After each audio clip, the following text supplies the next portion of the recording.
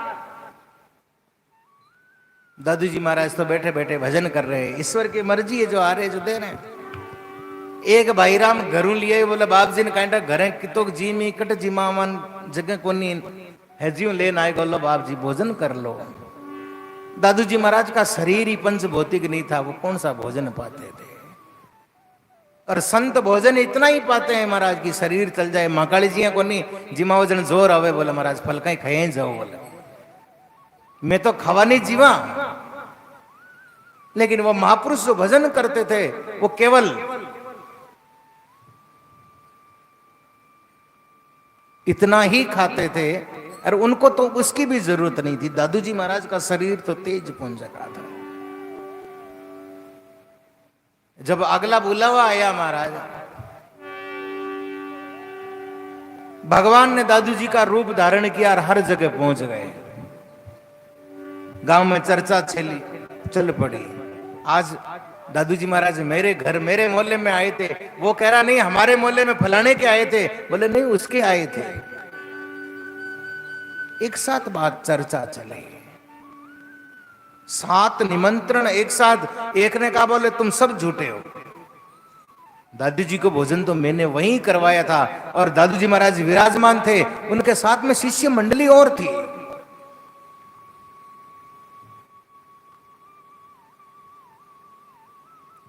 नगरी में चर्चा ऐसे फैली, बोले नहीं दादू जी ने सबके घर भोजन पाया था। अब तो ख्याति और फैल गई, लोग बुरी तरह आने लगे, भीड़ होने लगी। काजी मुल्लाओं की बोलती बंद हो गई। दादू जी महाराज के सांबर में अनेक शिष्य मंडली शिष्य बढ़े। महाराज करडाला तक एक भी संत शिष्य नहीं बना था, सांबर से शुरुआत हुई थी। ज्ञानदास और माणकदास जो शिष्य बने वो माउंट आबू ही बन गए थे। लेकिन पिछले 14 वर्षों से करडाला के 12 वर्ष की तपस्या और सांबर आने के बाद